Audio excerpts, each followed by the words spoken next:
नमस्कार दोस्तों, स्वागत है हमारे चैनल 360 लाइव पोस्ट पर। पारिवारिक व्यस्तता के कारण कुछ दिनों से मैं वीडियो नहीं डाल पा रहा था, उसके लिए क्षमा चाहूँगा। आज हम बात करने वाले हैं बिहार के सबसे हॉट टॉपिक पर, नवंबर 2025 के विधानसभा चुनाव। जी हाँ, 6 और 11 नवंबर को वोटिंग होगी और 14 नवंबर को रिजल्ट। यह चुनाव सिर्फ 243 सीटों का खेल नहीं, बल्कि बिहार की राजनीति का ग्रैंड फिनाले है। एक तरफ एनडीए जिसमें बीजेपी जेडीयू गठबंधन है, तो दूसरी तरफ महागठबंधन जिसमें आरजेडी, कांग्रेस और लेफ्ट शामिल हैं, और तीसरी तरफ प्रशांत किशोर की जनसुराज। लेकिन सवाल ये है, पब्लिक रुझान से किसकी जीत दिख रही है? क्या नीतीश कुमार फिर सत्ता में लौटेंगे या तेजस्वी यादव बिहार के नए सीएम बनेंगे? लेटेस्ट पोल्स और सोशल मीडिया ट्रेंड से आज के टॉपिक को एनालिसिस करते हैं। अगर वीडियो पसंद आए तो लाइक, शेयर और सब्सक्राइब जरूर करें। दोस्तों, मैं बता दूं कि बिहार की 243 सीटों में से एनडीए को 2020 में बहुमत मिला था, लेकिन अब यह खेल टाइट हो गई है। एनडीए में बीजेपी, जेडीयू, हम और अन्य पार्टियां हैं। वहीं पर महागठबंधन में आरजेडी लीडर तेजस्वी यादव, कांग्रेस और लेफ्ट शामिल हैं। इस खेल के मैदान में प्रशांत किशोर की जनसुराज नया प्लेयर है, जो 100 से ज़्यादा सीटों पर चुनाव लड़ रही है। सीट शेयरिंग पर अभी घमासान मचा हुआ है। एनडीए में चिराग पासवान 40 सीटें मांग रहे हैं, जबकि महागठबंधन में कांग्रेस को सिर्फ 25 से 30 सीटें मिल सकती है। यह सब देखकर लगता है कि बिहार विधानसभा चुनाव में आखिरी पल तक ड्रामा चलते रहने वाला है। अब आते हैं टॉपिक के असली मुद्दे पर। पब्लिक रुझान क्या कह रहे हैं?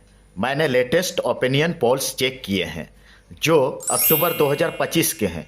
इस हिसाब से ज़्यादातर पोल्स एनडीए को स्लाइट एज दे रहे हैं, लेकिन मार्जिन बहुत कम है, मतलब रिजल्ट कुछ भी हो सकता है।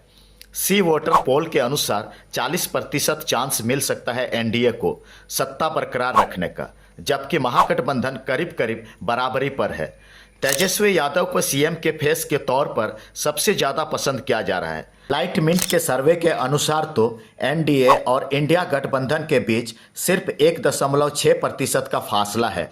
वोट शेयर में एनडीए 41 से 42% के आसपास है, तो वहीं इंडिया गठबंधन 39 से 40% के आसपास है।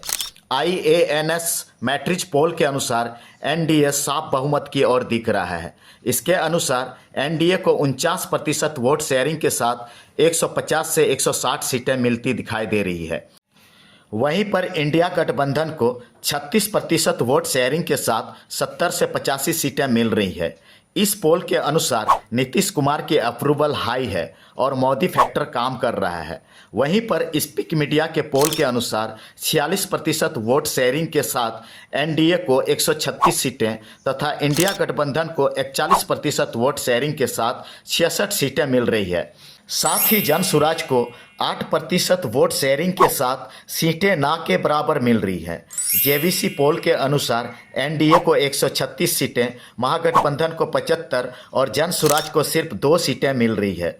कुल मिलाकर 70% पोल्स एनडीए को एज दे रहे हैं, लेकिन एवरेज मार्जिन सिर्फ 2 से 3% है। जनसुराज वोट काट सकती है, खासकर महागठबंधन का। अब देखते हैं सोशल मीडिया प्लेटफॉर्म एक्स पर पब्लिक सेंटीमेंट क्या कह रहे हैं। सितंबर-अक्टूबर 2025 के ट्रेंड से साफ दिख रहा है कि तेजस्वी यादव सबसे पॉपुलर लीडर के रूप में उभर रहे हैं। वहीं पर एनडीए समर्थक कह रहे हैं कि मोदी मैजिक फिर काम करेगा। जनसुराज को लेकर मिक्स्ड रिएक्शन है, कुछ इसे गेम चेंजर बता रहे हैं तो कुछ वोट कटवा बता रहे हैं। ओवरऑल एक्स पर 55% पोस्ट एनडीए के फेवरेबल है, लेकिन युवा वोटर तेजस्वी की ओर अपनी इंटरेस्ट दिखा रहे हैं। अब सवाल उठता है कि क्यों एनडीए आगे दिख रही है। पहला वजह है कास्ट इक्वेशन, जिसमें ईबीसी और ऊपरी कास्ट एनडीए के साथ। दूसरा, नीतीश की गवर्नेंस इमेज इसकी सबसे बड़ी वजह बताई जा रही है। लेकिन महागठबंधन के पास यूथ अपील और परिवर्तन का नैरेटिव है। अगर वोटर टर्नआउट हाई हुआ, यानी 70% से ज़्यादा, तो इंडिया गठबंधन को फायदा पहुंच सकता है।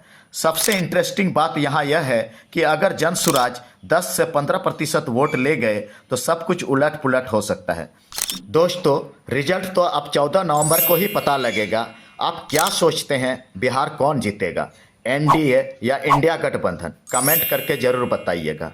नेक्स्ट अपडेट वीडियो के लिए चैनल को जरूर सब्सक्राइब करें। जय हिंद, जय बिहार।